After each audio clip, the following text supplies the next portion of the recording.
See? Look. Boom, look, nice top of the jump shot, elevating. Watch at MSG Networks, Tim Hardaway 5, and the Knicks try to hang on for a victory in Philly. Are you fucking serious?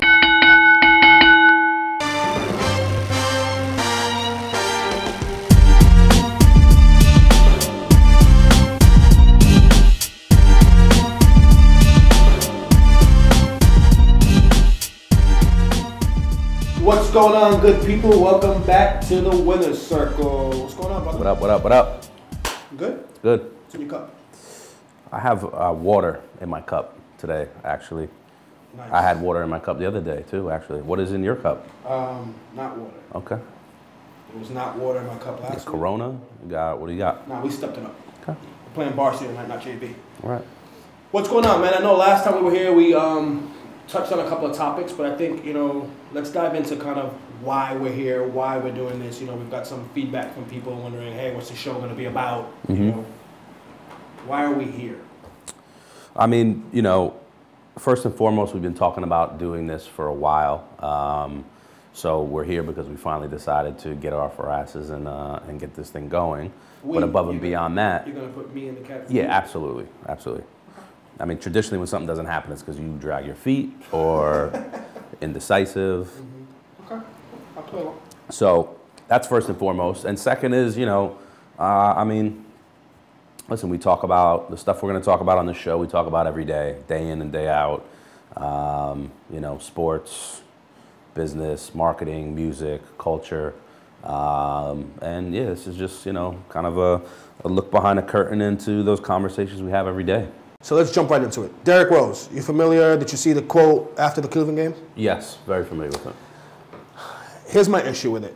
My issue with it is if you read the quote, there was nothing about, it was all about the team needs to do better. We're going to get our ass kicked. You think we know better by now. What I didn't see is accountability. I didn't see I need to do better. I'm going to lead this team. Am I making this up or did you pick that up as well? Yeah, no, I mean, that definitely wasn't there. And look, there's different ways. There's a million different ways you can try and motivate, your teammates. I think the biggest thing I struggle with is some people can do that. Some people can kind of, indirectly or passive aggressively kind of call out their teammates and get a response from them based on the way they lead, the other 99% of their time. I don't really see that either from him, so I'm not saying a statement like that isn't wrong. I think in the context of everything else that's going on with the Bulls, Derrick, his performance, the past couple of seasons, I have trouble with that being a successful way to motivate for him. My challenge or my question is, when you look around the NBA and you think of the great players, the superstars, I'm not talking about good players or even all-stars, I'm talking about the superstars. Mm-hmm. They're leaders, right? Yep. LeBron leads in the locker room. He leads by example. He leads kind of in what he says. He leads in how he says it. Kobe, same thing. Very different tactics, but they're leaders. I don't know if Derrick Rose has that gene. Yeah, put it to this way, I don't think Derrick has the presence to be a vocal leader, if that makes sense. Like Kobe has the presence, physically, verbally, what he says, the way he says it. LeBron, same thing.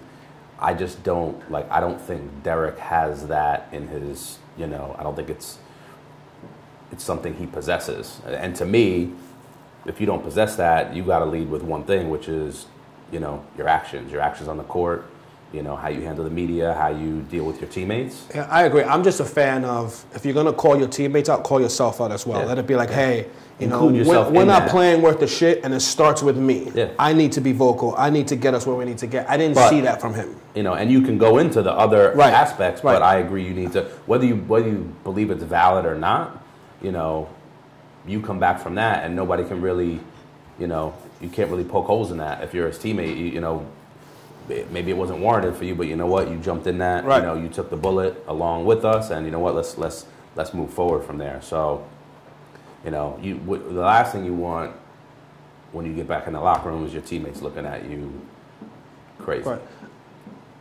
Speaking of crazy, I'm going to say something that may be taken as crazy, or what does PR have in his cup?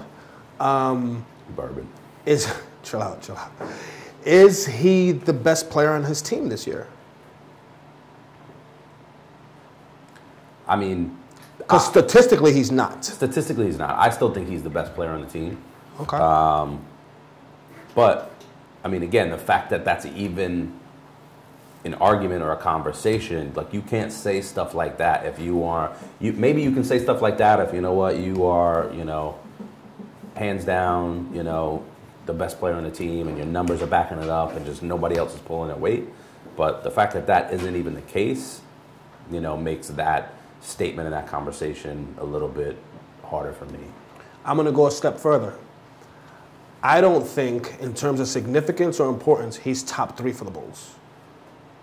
I go Joakim Noah, who is probably the best center in the East. I go Jimmy Butler, who is having a year out of his mind right now. I called that a couple years ago, too. I'm sure you did. Yeah. And I go Powell. You know, Powell had like a 40-20 game the other night or whatnot. I just think his level of play isn't where it needs to be for him to be calling out his teammates. That's my issue. I agree.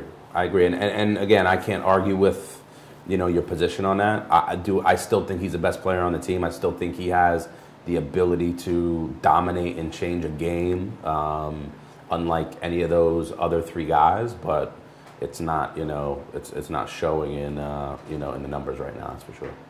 Okay. To be determined. We'll see. Yeah, time will tell. And I cringe. We'll see how they react to this. And I cringe every time he jumps. I cringe every time he does anything. So it's like, I'm not really sold on his whole thing. I hope I'm wrong. Like I said, he's a great kid. So we shall see. Moving along. All-Star. NBA All-Star. Yeah, 2000 and 15. What is it? 15? Yeah. Get my years mixed up nowadays. 15. Are you excited about All-Star? Talk to me about All-Star. I am excited about All-Star. Well, actually, I'm excited about All-Star, but you know, we talked about this last week, is I have mixed feelings on it being home, being in our backyard. You know, All-Star is usually a nice little, you know, weekend. I don't want to say to leave New York, but it's nice being a visitor in another city for a big moment like that. I think the city's going to be pretty crazy. A lot going on. So mixed feelings. I am very excited about it, but I have some reservations. How many All-Stars have you and I been to in some form, some working capacity? Think back. Best guess. It's got to be 6 or 7 now. I think it's more than that. Maybe more. Yeah. Favorite All-Star. Favorite NBA All-Star.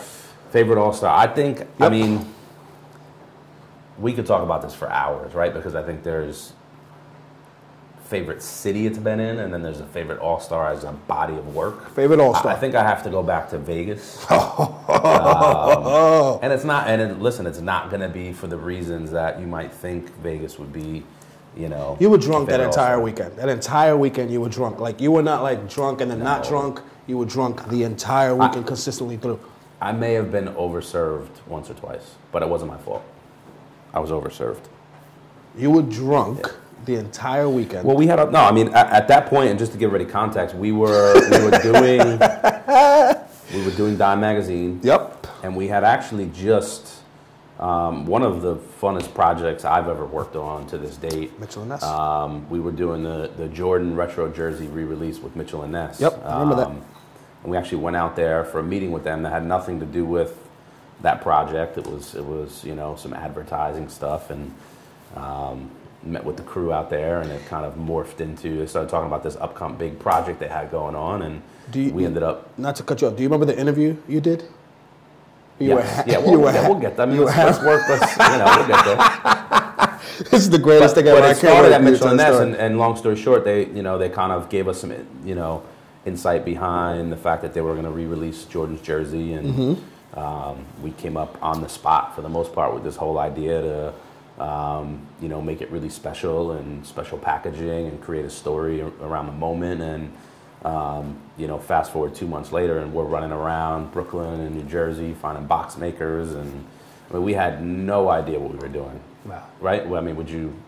No I mean, idea. I had a pretty good sense of what I was doing. you didn't. I can't speak for. No, you didn't. We had no idea what we were doing, but we made it happen. And you know, I saw somebody post that box a couple of weeks ago. Don C. Don C. posted it. Yes.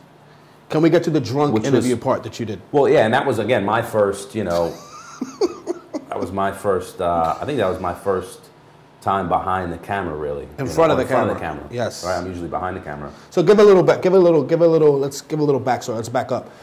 Party the night before. And I think it was the Mitchell and Ness party. Yes, at the Palms. Yeah. So and then we were releasing the jersey in. Which, if you remember, that's the night Pac-Man Jones. Remember that? Pac-Man Jones was there at the party, and from there he went to the strip club and that whole thing. Yeah, that night. Yes. Yes. Yeah, that's true. Yes. I remember it now. I did not. So you were a little overserved that night at the Palms. Yeah, I mean we were with.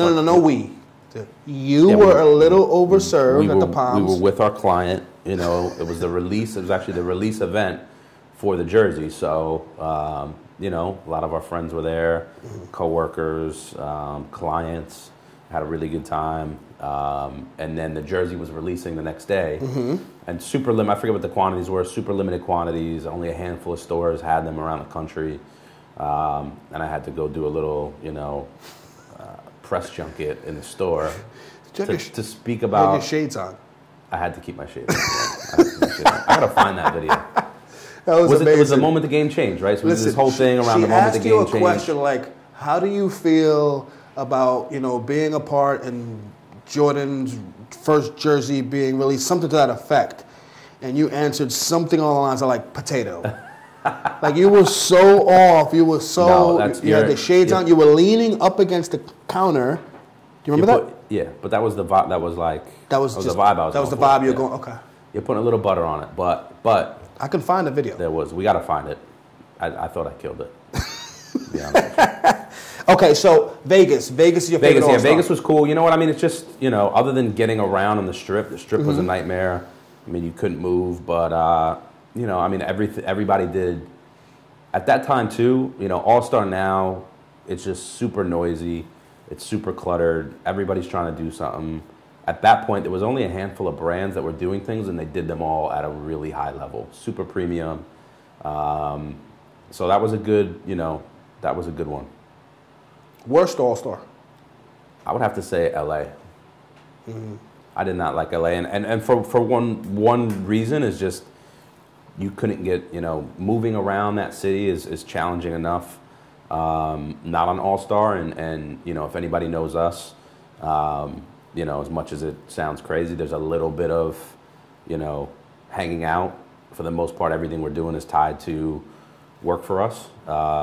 So in LA, it was, you just couldn't get anywhere. By the time we kind of fulfilled our obligations during the day, had to try and get back to the hotel and change and get to the next thing. By the time you got there, it was 1 a.m, and LA closes early. So, you know, there were a couple nights where we didn't even, I mean, you called it, stayed, had dinner at the hotel because there was just no way you were going to get anywhere. I do that every night. I don't go out during All-Star. I stay at home. I stay in the hotel. I catch up on my Bible passages.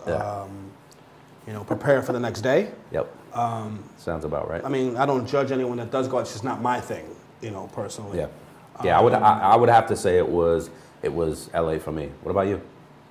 Best or worst? Let's go best first. Best All-Star. Best All-Star. Vegas is up there. Vegas is up there. It was just fun. You know, at that time. And above and beyond the stuff I said, and you might, like, that was the first All-Star where we really kind of got in the mix. Well, that's what I was going to say. Like when we started doing stuff, making shit happen. Right. No, for me, it was that too. For me, it was like toe in the water. We kind of started doing stuff. We had a reason to be at All-Star, right? So many times you go just to be a part of it. Vegas was dope. I'm trying to think of what other ones have we been to? Orlando was blah.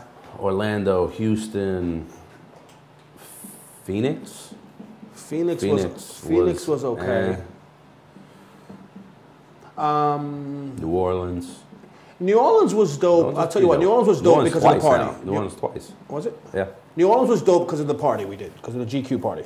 the black tie event with LeBron. So that was dope, and having the Roots perform and Rick Ross and all that was a dope experience. That was, out of anything I've been to at All Star, that was definitely the dopest party I've ever been to. Agreed. We just happened to help put it together and create it.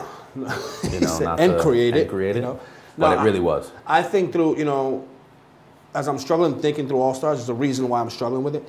They kind of all bleed into each other, right? It's like All Stars, All Star. I can tell you my worst one by far, Dallas. So, Dallas. It snowed. It snowed 2.5 inches, and they acted like it was a monsoon. Flights got canceled. Parties. For them, it was. I think it's a tough city to navigate. There's not a lot going on to begin with. The weather didn't help, but it just wasn't. There was no vibe in Dallas. Like, I think could have been in Oklahoma. At least every other city you go to, it has. To me, it has, whether you like it or not, it has the the soul or the vibe of the city you're in. Dallas was. You could have dropped that event in Oklahoma and you wouldn't have known the difference. Speaking of All-Star, you have something going on All-Star. Talk to us, man. I do. I have some exciting news. I'm curating my first show. Your first show? What's that mean? I'm doing a gallery show. What type of gallery? Art, buddy. Art. So I've known you, I don't know, going on 15 years. Wow. Yeah. That's crazy. Long time. Known you going on 15 years. You've been talking this art shit for so long. I'm going to get into art game. I've been in it. I've been in it. I've been creating. You've been talking this art game. I'm going to get into art game, and I might pick up a piece during Basel and all this other craziness. You're finally getting into the game. Please tell me, what's this show about? What's it called? When is it? The show is called Raised. Raised, okay. Yep, it is Thursday, February 12th. And yeah, I mean, again, it's another thing I've been wanting to do for a while. It's been in, a moleskin of mine going back probably 3 or 4 years. And I finally, again, same thing. I finally decided that it's time to do it. And for that, I mean, again, to me, it was like, it's a great moment, All-Star Weekend. A lot of people are going to be in town. And I couldn't do this if it wasn't. I could do it if it wasn't in New York, but it just makes a lot of sense. So, who's involved? Who's part of the show? What's, talk to me. Well, first, the show's called Raised. It goes back to a partner of mine when I used to publish Bounce Magazine, Bobito Garcia. We were doing that's crazy. We were doing a video about New York City basketball and Tournament of Champions and a bunch of other things. And Bob, off the cuff, spit this line that's just always, resonated with me, that I've kind of held on to and used here and there. Then that kind of is the anchor to the show and the name of it, Raised. Okay. And it was the fact that basketball may have been born in Springfield, but it was raised in New York City. Which I agree and believe in. It's such a dope saying, and to me it's so true. So what the show is and what makes it unique is it's going to be an outdoor exhibit at West 4th Street inside the cage. So All Star is February. February 13th, 14th. Yes. So I'm on the front end of that. I'm not going to do it. We have a lot going on. Right. But I'm just trying to get a grasp for it's February. Yeah. New York City. It'll be cold. Outside. Yeah. Outdoor show, gallery. I wanted to do it in the cage. So we're basically building out, a gallery inside the West 4th Street courts. It'll be really unique and different, and I just thought it would be a cool experience. I didn't want to do a show and have it inside a, real true gallery. I wanted to kind of create, again, to me, the space itself and the gallery build is going to be somewhat of a unique experience in and of itself. But all the work is really, pays tribute to the game of basketball and the city that raised it, New York. So I support you. I support anything you do. I'm all about the environment, man. Like the heaters there, like mittens you're giving out at the door. Like what's? I mean, I don't want to, talk to me. It's going to be comfortable. You're going to want to hang out for a little while. Might be some nutcrackers, maybe a hot dog cart. Okay. I'm with all that. I'm with nutcrackers, hot dogs. Yeah, man, nutcrackers. It's gonna be a really good time. Got some great people involved. Bobito, Kevin Coolio. Dope. Shout out to Bob. Shout out to Bob. Yes. It's pretty safe to say neither one of us would be here without Bob. I wouldn't be here without Bob. Speak for yourself. And then if I wasn't here because of Bob, you wouldn't be here. That's a whole nother show. Yeah, it's a whole other show. Exactly. But yeah, so Bob, Kevin Coolio, I have something in there. Another artist. You said what? I have something in there as well. You have what? A piece. Made it actually a piece a couple. Of what? Piece of art. Yeah. Yeah. What do you know? First of all, what do you know about art? That's one. Listen, first I know. Two, what do you have? What do you have in there? Listen, I'm not gonna. You'll see it when you come to the show. Myself, another artist. So you're putting yourself on the talent list. So yeah. you're curating this, and you're talent. Curate it, and I'm actually have a couple of pieces in it. Yeah, you're like Marc Jacobs, by Marc Jacobs, for Marc Jacobs. Yeah. Okay. Yeah, no, but it's not just me. Another dope artist. Like by enough the name about of, me. Enough about me. It's not about me. But it's not just about curating it. I'm just in it. Okay. Another dope artist by the name of Adam Lister.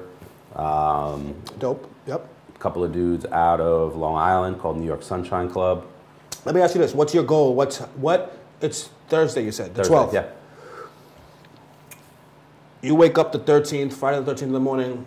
What are you feeling good about? Like, what's success for your show? I mean, honestly, there is no metric of success. Like, just doing it. Well, it's at the bar high. Yeah. Totally there's no. I want to do it. I have no doubt it's going to be a dope show. It's going to be a lot of fun. There's going to be some great work in it. It's going to be something that's never been done before. And I just want to. I got some great people involved with it. If my people come out and support, that's why I'm doing it. That's it. There's no other. No other reason. That's dope. Listen, I'm sure it'll be ill. I'm sure. I can't speak for whatever you're putting in your show. I'm not even gonna let you buy it. It can be bought. And people are gonna pay for this. But you know what? You're not even. It's not an option for you. You can't buy it. I'll be there. I'm sure it'll be great. Looking forward to it. All-Star, right? We're talking about All-Star. Have you noticed this whole dynamic of like NBA players resting this year? More so than in years past? Definitely. I mean, it's a lot of them are doing it. You don't see an issue with that? Or you don't take personal issue with that? I do, and I don't. I mean, which again isn't a particularly hard stance to take on it. But look, I think players know their bodies. If it's time to rest a little bit to prevent an injury. That's not my problem, though, Justin. That's not my problem. My problem is this. My problem is these guys, and I'll say names, and no disrespect to them because they're all-time greats. Yeah. You have a guy like Kobe. Yep. Kobe doesn't play back-to-backs. Kobe doesn't go on some trips. It's not about my body's not feeling well. He's just not playing back-to-backs. My issue with that is, if that was the mentality back in the day, MJ could have played till he was 50 if he wanted to. Yeah. Right? It just leads me to believe it's one of those, at least my thought process is, you're making $30 million a year to play 82 games at least. Show up to work. You got to show up to work. And someone, it's funny, I was having this conversation with someone the other day, and they said, well, you get sick days, you get vacation days. And I said, but yes, agree, but that's not what we're talking about. They get vacation days too when the season's over. They get sick days. You have the flu, you have an ankle that's not hurting you. Yeah, it's a different. I can't tell my boss, I can't say, hey, you know what? A big meeting Wednesday, so I'm not coming in Thursday, so I'll be ready for Friday. My bigger issue with it is, because I'm fine with it, I have a lot of NBA players that are friends, as you know. My bigger issue with it is, what about that parent who saved up money to take his 3 kids to the game in Milwaukee? I always like to use Milwaukee as an example, right? And like, the kids, you throw the kids in there. I stay shitting on Milwaukee, but that parent that saved up money, it's a very pricey ticket, it's not a cheap ticket, to take his kids to a game in Milwaukee, and they get there early, buy their little popcorn pretzels, whatever. Dad's already spent $500, all said and done, and the PA announcer says, Kobe Bryant will not be playing today. Yeah, I have a fundamental issue with that because I think you're cheating the game. I think if you can't play, I'm not saying every back-to-back, but if you can't play back-to-backs, if your goal is to play 50 games out of an 82-game season, you're cheating the game. I agree with that. Yeah, I mean, listen, if you can play, if you can go, I believe you should go. I don't think resting is wrong if you're on the verge of an injury or you're really, broken down, but, just to rest, kind of at random in hopes of, prolonging, you're adding some longevity to your season or your career. I don't believe in that. I just think it's all these guys. When you think of it, it's every single one of these players could have prolonged their career if that was the mindset. Yeah. And I think it's one of those things too where once Oakley would still be playing. So just follow the shit out of people. Just we might be 8-30, whatever. So what are you, 6? Yeah. Oh, wait, don't get me started on your Knicks again, man. 1 game winning streak. Actually, I don't know. Did they? Yeah.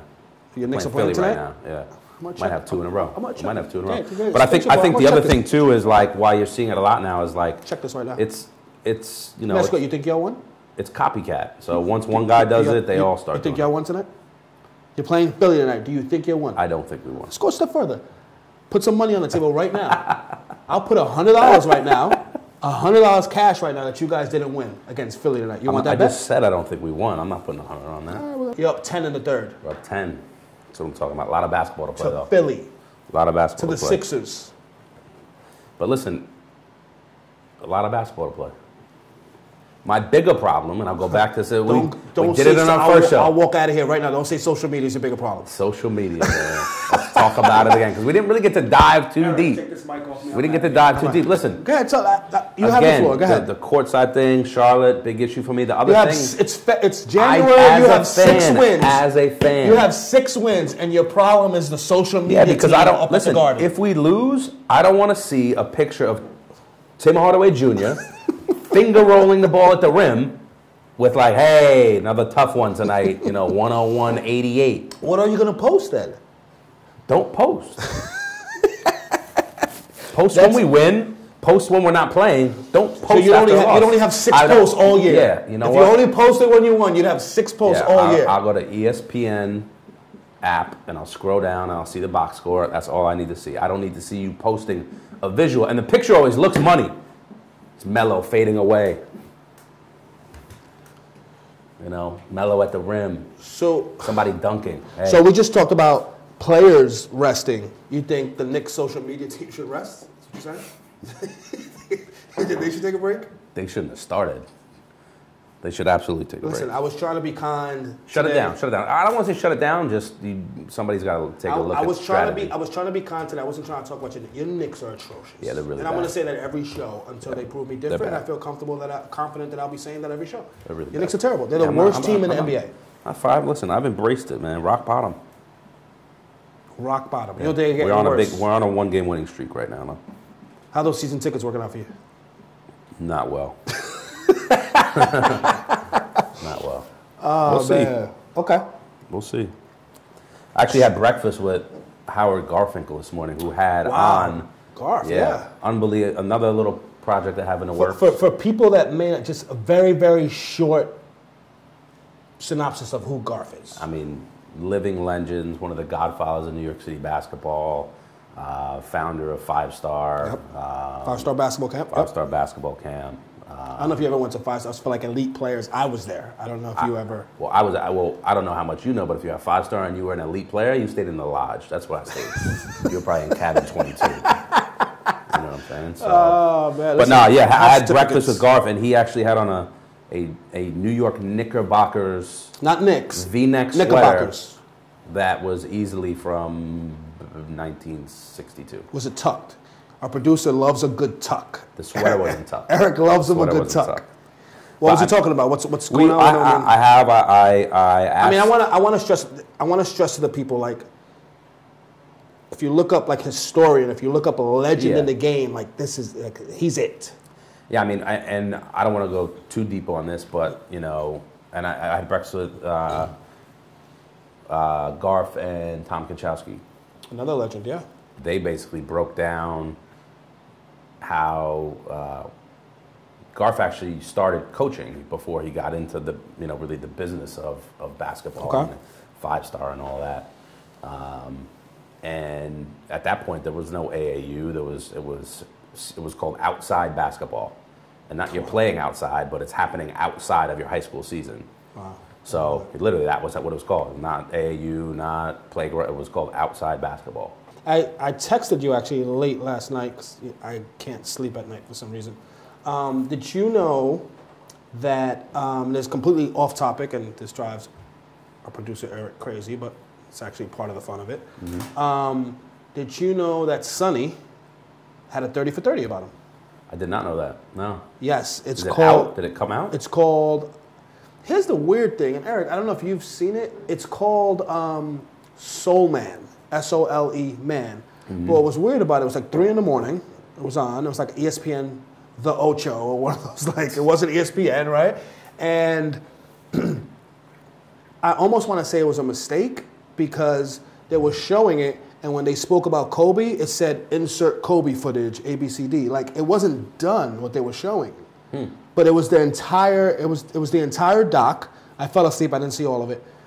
But it clearly wasn't the final. I don't know if it was a mistake. It clearly wasn't the final one. I hadn't seen it. The interesting part, and the reason why I bring them up is, I didn't even know this part. It says that Sonny basically started the grassroots basketball initiative over at Nike.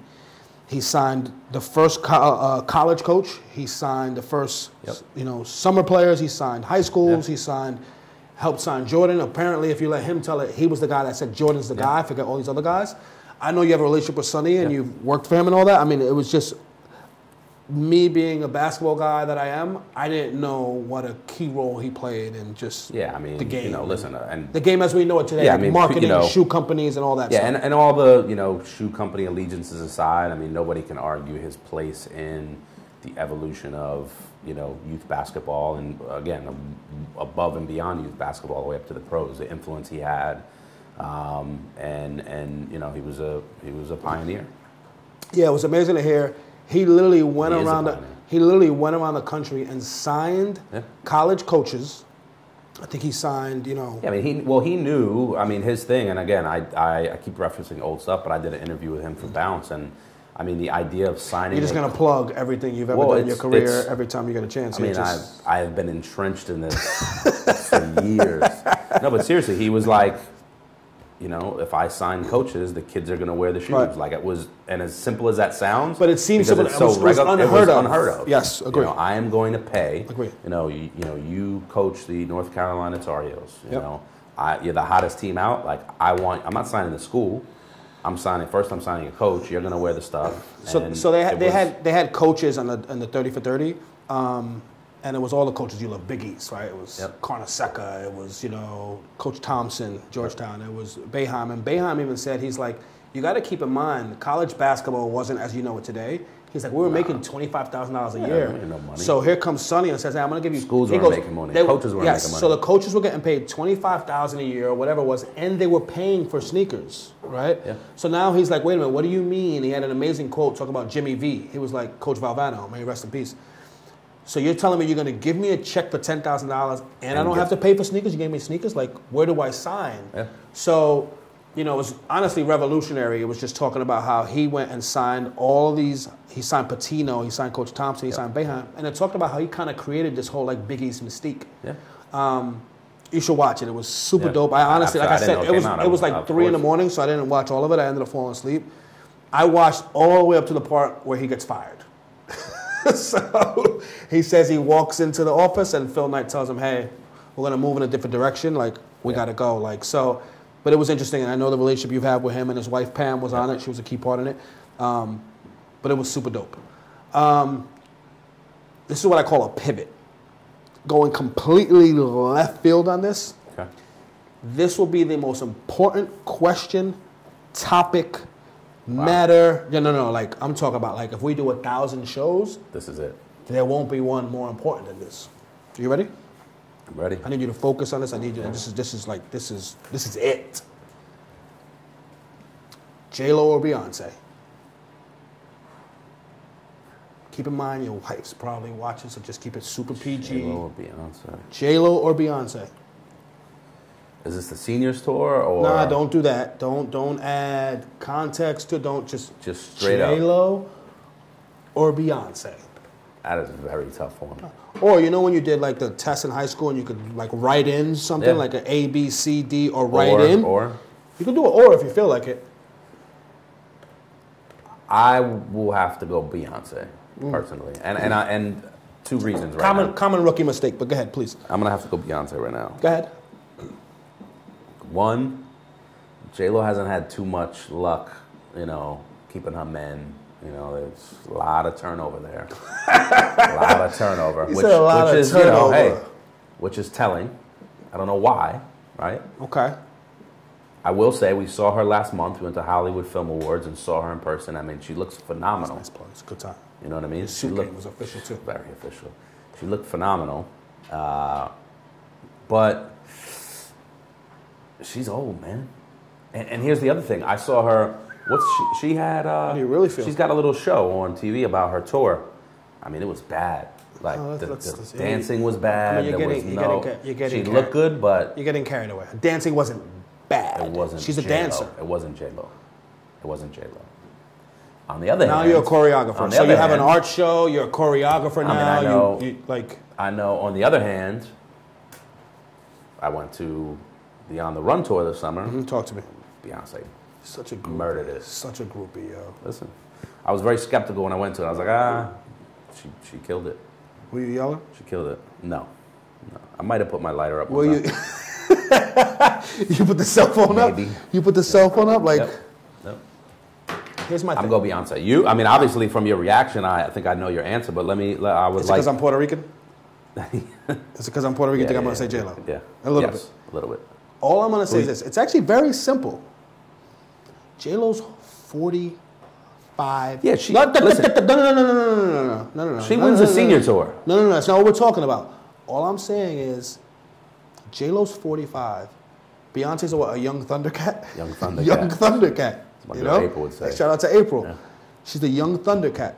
Holla at me when she's 45 with 2 kids. That's all I'm saying. Yeah, Have you seen the trailer to her new movie? J-Lo's? Yes. No, I haven't. Oh, you gotta see it. Would that maybe change my mind? So she's got. But here's my thing. You're gonna like this. Listen, the question wasn't Beyonce at 40 or J-Lo at 40. No. You're going right now, Beyonce or J-Lo. I'm just saying, who you giving more props to? All I'm saying is, holla at me in 12 years. J-Lo's a star. You're gonna like the premise of her movie. Her movie is, and I've only seen the trailer. I don't even know if it's come out yet, but basically, some young kid, some young Thundercat, lives next to her, whatever. He ends up. What's the proper term? Like relations, like he beats. He beats, and she's a teacher, and it just gets messy, and it's just whatever. My point in all of that is she's bad. She's 45. Think about your aunt. I'm sure you have a 45-something-year-old aunt. You're not checking. Oh, you're not checking out. That would be weird. No one's checking. But here's the problem. No one's checking out your aunt. Yeah. No one's checking your aunt out. Yeah, I mean, I'm not going to deny that she's bad for her age. Or she's bad in general. Disclaimer for her age? You think Beyonce's going to look that good at 45? I do. I don't agree with that. I do. So you're officially, you're just like, you haven't given me your reasoning why J-Lo. I just told you.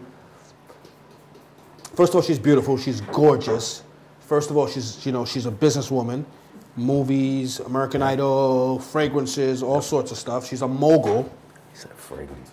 She's not a mogul? She's a mogul. But she's a mogul. She's got fragrances. B, I don't know what to tell you. She's got fragrances. Yeah. All I'm saying is she's at 45. No one's had the longevity in a career she's had. She's on the cover of Complex this month. She's on the cover of People magazine. She's got a movie out. She's super dope. And for you to quickly just say Beyonce is kind of, a little, I don't know. I don't know how I feel about this. Shout out to B. You just called her B? Yeah. Yo, do you remember All-Star Dallas? That was L.A. L.A. Yeah. We're waiting for the Two Kings party. We weren't waiting for the party. We were in the party. Again, that's a whole nother... You know what? We didn't even get into that. We should circle back on that. Okay. We have to. Okay, no, you're right. All-Star Dallas, very short version. We go to... It wasn't Dallas, it was L.A. Because it was CAA. I thought CAA building. All-Star LA, Two Kings party. Jay-Z, LeBron James. This is what, 3 years ago? 4 years ago? 4 years ago. 4 years ago. We go to CAA. We're in the building. We're in the lobby of the CAA building. Yeah. And we're waiting to get into the party. So we think. Yeah. They stopped the door. A lot of people. A lot of commotion. Beautiful people. Everybody's trying to get in. We get it. We got in. We get that. We're in the lobby. You were with me. You got in because you were with me. You were my plus one, basically. you were my plus one. We get into the lobby. Shout out to Chad. Shout out to Will. As everybody can imagine, like hottest party, All-Star. Everybody's talking about it. Each year it gets bigger and bigger and bigger. And we're inside the lobby. And if anybody doesn't know, they used to do a dinner. Two Kings, they would do a dinner, super exclusive. They would come up for their dinner, and then the party would happen. So J and B come, parade of people, they go into the party. So we're like, all right, cool, we're going to start letting people in. Not letting anybody in. Everybody's at the rope. Now, mind you, they went into what looks like the party. Yep.